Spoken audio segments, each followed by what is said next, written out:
By 1946, the jungle had closed around them completely. What had begun as a temporary mission became a new reality. An island world sealed off by vines, storms, and conviction. Onoda and his men adapted with soldierly precision. They built huts from bamboo and palm fronds, foraged for fruit, and raided villages for rice and livestock. They mapped patrol routes and moved only at night, leaving no footprints that would betray them. Each man carried the same thought like a mantra. The war continues. We are still soldiers of the Emperor. When the first search parties arrived with loudspeakers, calling their names, they hid in silence. The voices sounded strange, too calm, too persuasive. The words of surrender didn't fit the rhythm of the orders Onoda remembered. He studied the leaflets dropped from the sky, turning them over in his hands. The paper was thin, the ink too pale, the grammar slightly off. American forgeries, he concluded. Propaganda meant to lure us out. When a local farmer left rice at the edge of the forest, Onoda's men refused to touch it. It could be poisoned, said Shimada. They trusted only what they could steal themselves. Every action followed a code. Move, watch, endure. They had no calendar, only the moon and the seasons of the harvest. In 1949, the first to lose faith was Yuichi Akatsu. Years of hunger and disease had worn him down. One morning, he slipped away and surrendered to the Philippine authorities. When Onoda heard the news, he called it desertion. He's been captured and brainwashed, he told Kozuka and Shimada. From that day on, any message that came through Akatsu, letters, appeals, even recorded voices of relatives, was dismissed as an enemy ploy. The three who remained grew harder, quieter. They began to move deeper into the mountains, away from villages and into the dense jungle that became both home and prison. The sound of insects replaced gunfire, but the tension never faded. They patrolled as if expecting invasion, rifles ready, clothes rotting on their backs. They oiled their weapons with coconut oil and patched their uniforms with bark fibers. In 1950, another leaflet appeared, this one reprinting Japan's surrender proclamation in full. Onoda studied it under the flicker of a handmade candle. He traced the kanji of the emperor's name, comparing it to what he remembered from official documents. The spacing was off. The tone felt wrong. "The Americans have learned more Japanese," he said coldly. "They're improving their lies." Over time, their raids turned from necessity to routine. They stole rice from fields, slaughtered livestock, and clashed with local police who pursued them into the trees. There were injuries, close calls, and losses. In one skirmish near the coast, Shimada was shot in the leg. Onoda carried him for miles, binding the wound with vines and moss. For months, they kept him alive in a hut, feeding him boiled bananas and stolen grain. But infection spread. In 1954, Shimada was killed during a shootout near the shore. His death hardened Onoda further. To him, Shimada had died a warrior's death, proof that their mission still had purpose. He and Kozuka buried him beneath a palm tree, marking the grave with stones. "We will continue," Onoda said, "until they return." Decades were passing, though the men didn't feel it. In their minds, the empire still existed. Their comrades still fought somewhere beyond the sea, and relief would come once Japan regrouped. They saw planes overhead and assumed they were Japanese reconnaissance aircraft. They heard distant explosions and believed the war had flared up again. At night, they talked quietly about home, Tokyo streets, family names, the smell of charcoal cooking. Kozuka once asked, "Do you think our families still wait for us?" Onoda didn't answer. Hope was dangerous. Doubt was treason. By the 1960s, the rest of the world had forgotten them. Japan was rebuilding, becoming an industrial power, sending athletes to the Olympics, launching satellites into space. But in the jungles of Lubang, Onoda and Kozuka still watched the horizon for Allied ships, still cleaned their rifles every night, still whispered to each other about the day the Imperial Army would return. The war had ended for everyone else. For them, it had only changed shape, becoming something purer, darker, and endless. By the early 1960s, the jungle had turned into a world of illusions. Every leaf that fluttered in the wind could be a signal. Every voice from the villages might be a trap. Hiroo Onoda and Kinshichi Kozuka had survived longer than anyone could imagine. Two soldiers still waging a war that had ended before most of the island's children were even born. The Philippine government had tried everything. Plain, scattered leaflets printed with Japan's imperial seal, urging the holdouts to surrender. Newspapers with Onoda's name appeared by the hundreds, their ink still smelling of the press. Radio messages played the emperor's surrender speech. Loudspeakers echoed through the valleys, carrying voices that said, "Lieutenant Onoda, the war is over. Return home." But each attempt only deepened his suspicion. Onoda examined every item like evidence. The font sizes were inconsistent. The Japanese phrasing didn't sound military enough. The paper stock was too coarse. Even the grammar, too modern, too Americanized. "It's all counterfeit," he told Kozuka. "The enemy has learned our language." To him, every appeal confirmed the opposite of its message, that the Allies feared he was still out there, still effective, still loyal. When villagers approached bearing gifts of rice or cigarettes, the two men melted into the trees. When police patrols came searching, they responded with gunfire. To Onoda, the war hadn't ended. It had simply changed fronts. He recorded everything in small, meticulous notebooks: dates, supply counts, movements of villagers, gunshots in the night. Each entry written in perfect military form. His handwriting never wavered. Even as his uniform rotted, his discipline did not. Sometimes he and Kozuka found abandoned magazines or photographs washed ashore. They studied them like coded messages. One glossy page showed a Japanese baseball team in modern uniforms. Another displayed an American astronaut stepping onto the moon. Onoda stared at that one for a long time, then quietly folded it shut. "Propaganda," he said. "They're trying to make us think the world has changed." But the world had changed. Japan's cities were rebuilt. Televisions glowed in every window.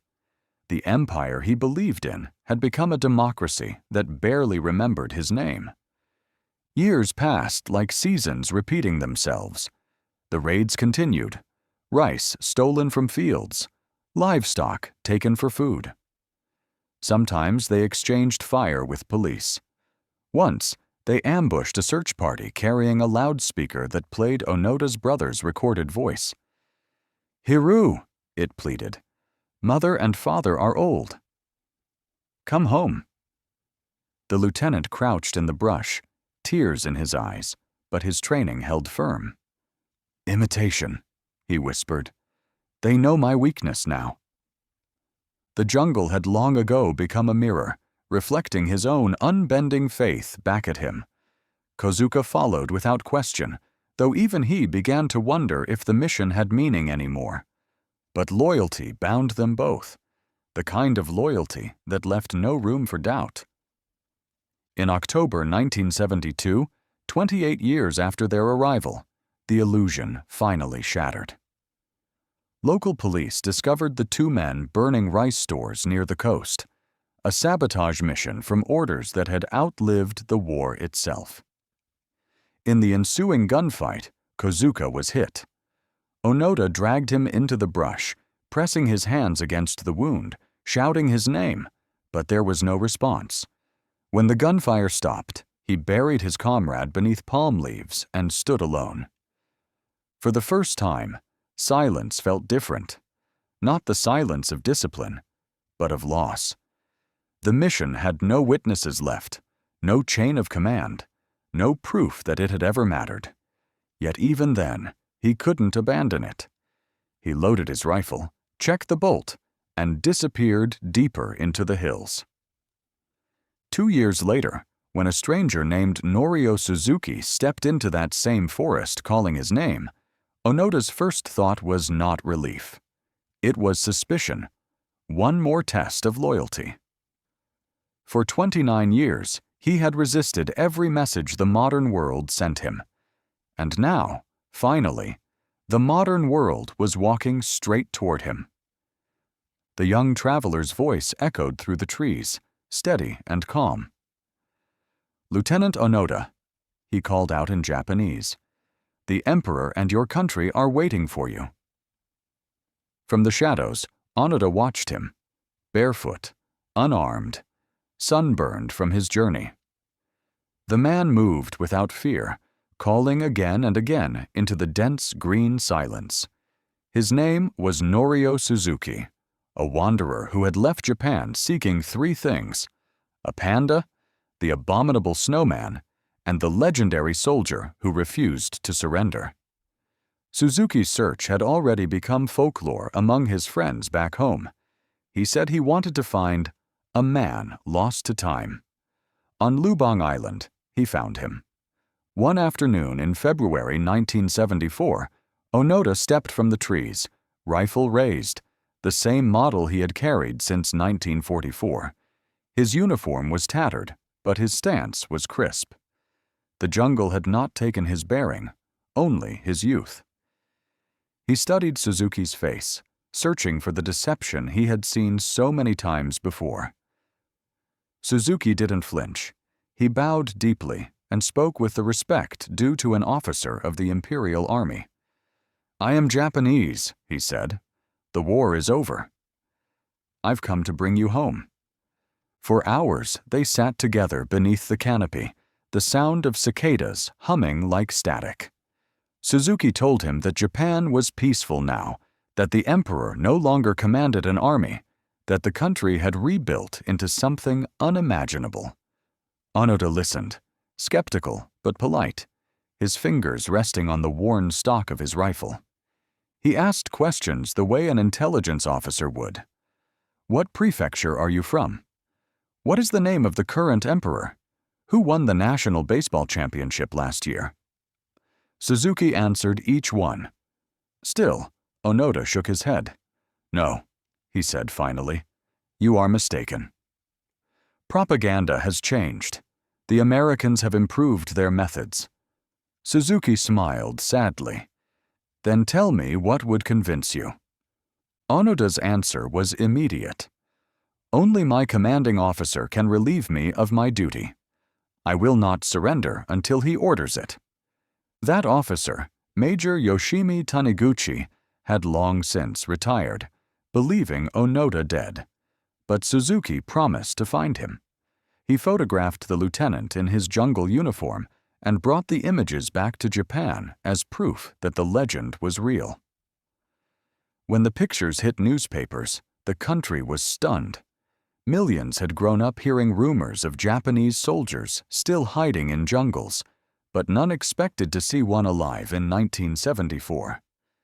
Back on Lubang, Onoda returned to the forest to wait. He polished his rifle, cleaned his bayonet, and patrolled the same trails he had walked for nearly 30 years. The jungle, once alive with the sounds of his comrades, was silent now. He was the last one left, the final echo of an empire that had ceased to exist. A month later, Suzuki returned, this time with uniformed officials, and with him, a gray-haired man in spectacles and a pressed suit, Major Taniguchi. The former officer had been tracked down in Japan and convinced by the government to travel to the Philippines for one last duty, to deliver the stand-down order that would finally end the longest single act of loyalty in modern military history. When Onoda saw Taniguchi, he froze. Then, slowly, he saluted. The major stepped forward, reading from a weathered document typed 3 decades earlier. In accordance with the Imperial headquarters, all combat activities are to cease immediately. Troops under your command are to lay down arms and return to civilian life. The words hung in the air. Onoda stood motionless, eyes fixed on the paper. After a long silence, he nodded once. I understand. The next day, on March 10, 1974, Hiroo Onoda walked out of the jungle in full uniform, pressed, polished, and immaculate. His sword gleamed in the sun. In his hands, he carried his still-functioning Arisaka rifle, 500 rounds of ammunition, and a dagger his mother had given him before the war. He presented them all to the Philippine authorities and bowed. He was 49 years old. The world he'd been fighting for no longer existed. The cameras flashed as he stepped into the open, the jungle giving way to the sudden brightness of the modern world. Hiroo Onoda blinked in the glare, surrounded by soldiers who were not his enemies, by journalists holding microphones instead of rifles. His uniform, patched and frayed, bore the imperial insignia of a nation that had long since vanished. Yet he carried himself with the same straight-backed composure he had maintained through decades of isolation. It was March 1974. 29 years after Japan's surrender, Onoda's war was finally over.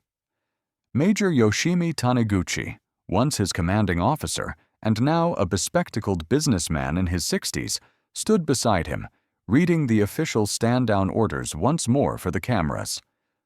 Onoda bowed deeply. His face did not betray relief or shame, only the calm of a soldier acknowledging command. When the reading ended, he presented his sword and rifle to the Philippine Army.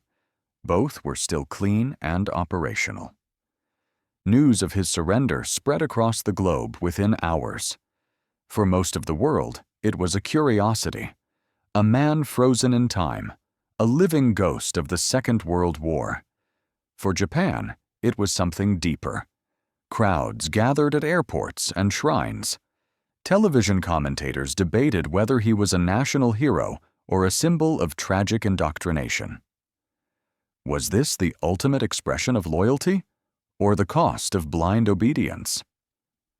On Lubang Island, reactions were more complicated. The local villagers remembered the raids, the stolen rice, the fires, the skirmishes that had claimed lives. During his long resistance, Onoda and his comrades had killed several farmers and policemen, believing them to be enemy collaborators. Technically, he was a war criminal. But Philippine President Ferdinand Marcos, recognizing the extraordinary circumstances, issued a full pardon, saying, "He fought for his country, long after his country stopped fighting." The moment of disarmament was quiet. Onoda removed his cap, revealing thin gray hair. His hands trembled slightly as he handed over his rifle, bowing low. "I am sorry I did not serve better," he said. "We lost the war." When he flew back to Japan a few days later, the reception was surreal. Tokyo had become a city of neon lights and skyscrapers, modern, fast, alien. Television crews crowded the airport to film his arrival.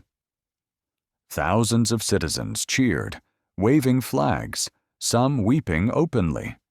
Others looked on uneasily, unsure how to greet a man who had lived by rules from another century. He spoke little at first. Reporters asked him what he had eaten, how he had survived, whether he had ever doubted himself. His answers were simple. "The jungle taught me everything," he said. "If you have food, you live. If you have none, you die. But the duty remains." He was 49 years old, yet he felt older than the world around him. Japan's economy had boomed.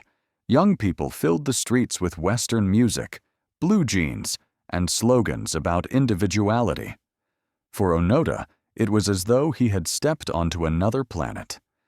He tried to adapt. He wrote his autobiography, No Surrender, My 30-Year War, recounting his decades in the jungle with the same methodical detail that had once filled his notebooks. The book sold widely, turning him into a reluctant celebrity. But the noise of modern Japan unsettled him. "The values are different now," he told a reporter. "People talk about rights, not obligations. They talk about happiness, not honor." In time, he left. The man who had spent half his life in the wilderness sought peace in a different kind of isolation. He emigrated to Brazil, where he bought a small ranch and lived quietly, tending cattle and avoiding the press. Later, he returned to Japan to found a wilderness survival school for young people, teaching resilience, endurance, and the strength of purpose he believed modern life had forgotten. He never renounced his loyalty to the emperor, nor did he apologize for following orders. "A soldier must obey," he said simply. "That is what makes him a soldier." But in the rare moments of reflection, those who met him sensed an undercurrent of sadness. He had not lost faith, but he had outlived the world that gave that faith meaning. Hiroo Onoda died in 2014, at 91 years old. His obituary described him as the man who refused to surrender, but his story is more than that. It is about the thin line between duty and delusion, between loyalty and loneliness. He fought a war that ended before he became a man, and he carried its ghosts for nearly 30 years after everyone else laid theirs to rest. When he finally stepped out of the jungle, he didn't just surrender a rifle. He surrendered an entire lifetime, lived for an order that no longer existed. When the applause faded and the cameras turned elsewhere, Hiroo Onoda was left with something far heavier than his rifle: the weight of remembering. The jungle had stripped him of time, but not conviction. Now, surrounded by neon lights and the buzz of a new Japan, he struggled to find where a soldier like him belonged. He tried to walk the streets of Tokyo, but the noise unnerved him. Cars sped past on asphalt that hadn't existed when he left. Young people laughed on corners, wearing Western clothes, holding radios blaring songs in English. He had missed not only the end of a war, but the birth of a new civilization. When asked what shocked him most, he answered that the Japanese had changed so much. "They no longer had the spirit I knew." He gave speeches at schools and veterans gatherings. Some treated him as a hero, a man of unbreakable loyalty who embodied the lost discipline of a vanished Japan. Others saw him as a living cautionary tale, proof of how belief can become blindness. In interviews, he deflected both praise and criticism. "I only followed orders," he said. "If I had not, I would have failed my duty." The truth was more complicated. During his decades on Lubang, his actions had caused deaths. Farmers mistaken for spies, policemen ambushed in the dark. He didn't deny it. "It was war," he said quietly. "At least, I believed it was." President Marcos's pardon had erased the legal guilt, but not the moral one. When asked if he regretted those years, he paused. "I regret that Japan surrendered before I could do more for her. I regret that I did not see clearly." He sought escape the only way he knew: through work, through discipline. In 1975, he moved to Brazil, buying land in the state of Mato Grosso. He built a cattle ranch with his own hands, living simply, rising with the sun. The wide plains and open skies suited him. They reminded him of duty without war. "Here," he wrote to a friend, "there are no leaflets, no orders. only land and weather. But Japan continued to call him back. In the 1980s, he returned to found the Onoda Shizenjuku, the Onoda Nature School, a camp where he taught young people survival skills, endurance, and the old virtues of perseverance. Japan must learn again how to struggle, he told students. He showed them how to build fires in the rain, how to navigate forests, how to respect the world's quiet dangers. He never lectured about the war, but the lessons carried its echo. Privately, he struggled with the same question the world asked of him. Was it loyalty or delusion? His answers changed over time. Sometimes he said, "A soldier cannot choose which orders to obey." Other times, "A man must know when his war has ended." Those who met him in later years described him as calm, even gentle, but with an intensity that never faded, eyes that still scanned every room, as if searching for hidden dangers. He married late in life to a Japanese woman he met during his lectures.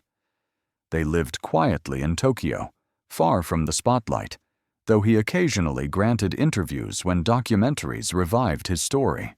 His answers remained precise, unembellished, military. He spoke of Kozuka, Shimada, Akatsu, the men who had followed him into that jungle and never returned. He said their names softly, like prayers. When asked, near the end of his life, what he thought of those 30 years in the jungle, he smiled faintly. "I believed I was doing what was right," he said. "That belief kept me alive."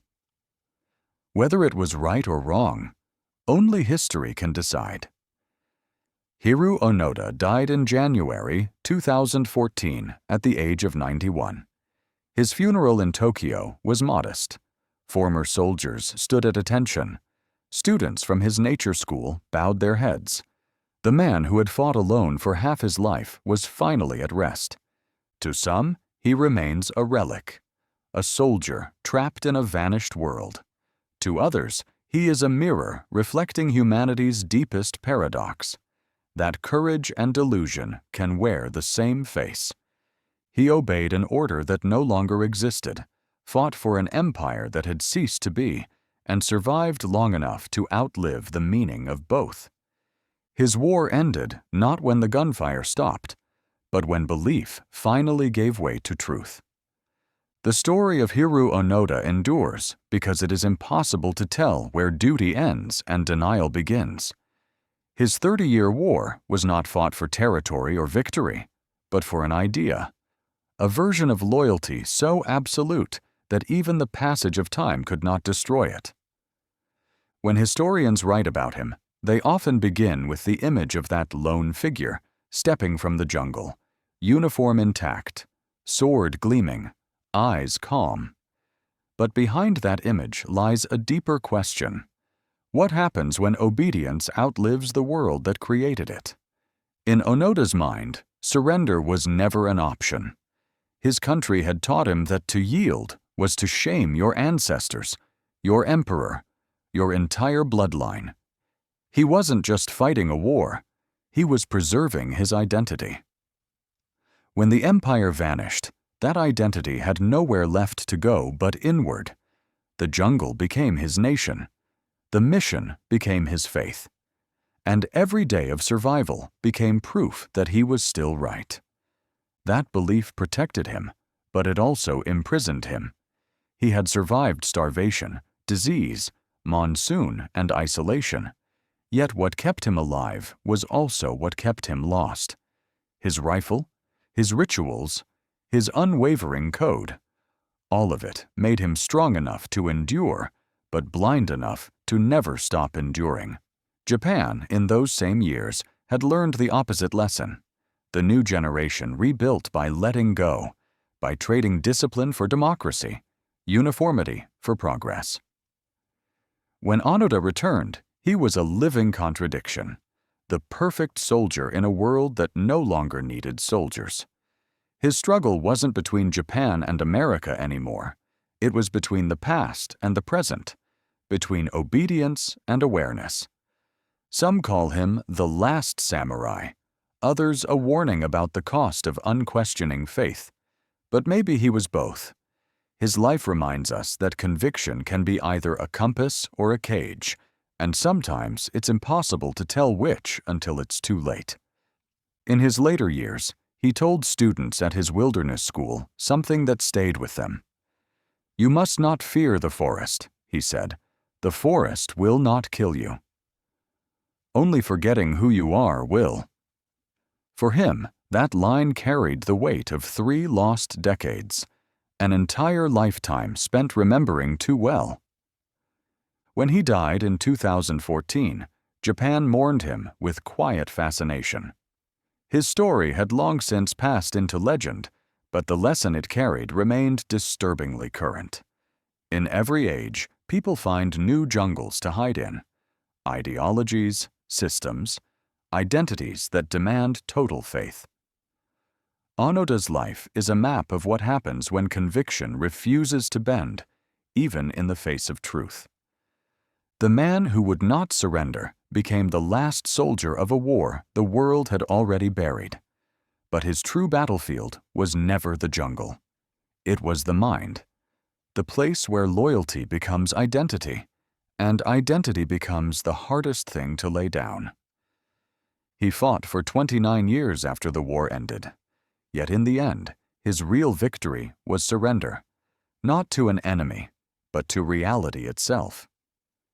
Hiroo Onoda finally laid down his weapon, but the echo of that moment, the quiet click of a rifle bolt sliding home one last time, still carries through history, a reminder that sometimes the longest wars are the ones we fight with ourselves. The jungle of Lubang is quiet now. What remains of Onoda's war are traces, rusted bullet casings buried in soil, a collapsed shelter overtaken by vines, fragments of an old uniform swallowed by moss. Time has erased his footsteps, but not the paradox he left behind.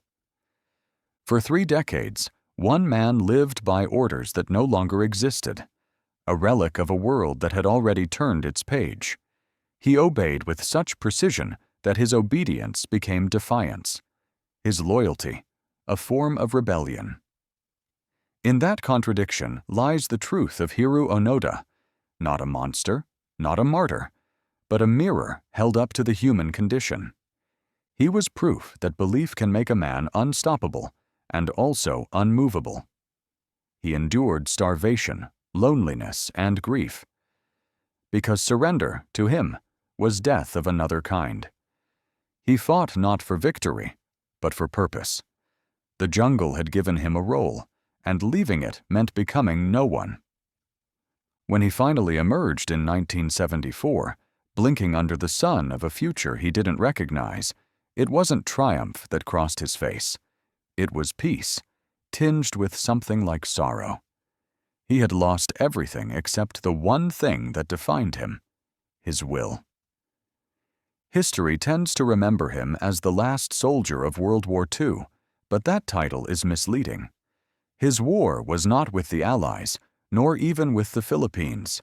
It was with time itself, with the unstoppable drift of history that turned certainty into myth. For 29 years, he had refused to let that happen. In his writings, he described those years not as tragedy, but as clarity. "I lived by my orders," he wrote. "That was my truth. Without that, there was no life." Perhaps he was right.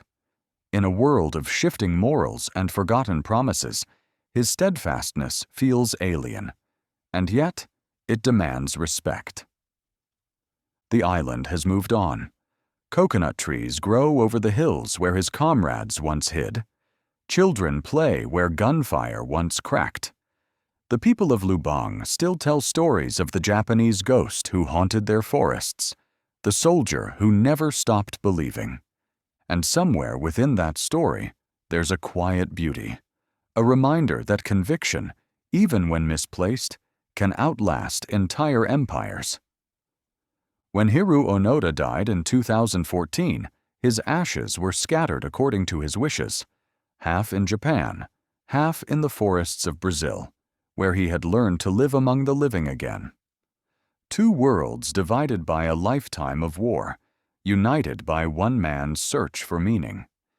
He carried the discipline of an empire into a world that no longer understood it, and in doing so became something timeless, neither hero nor villain, but a question that history still can't answer. How far should loyalty go? How much of yourself should you give to a cause before it consumes the rest? Hiroo Onoda never stopped asking.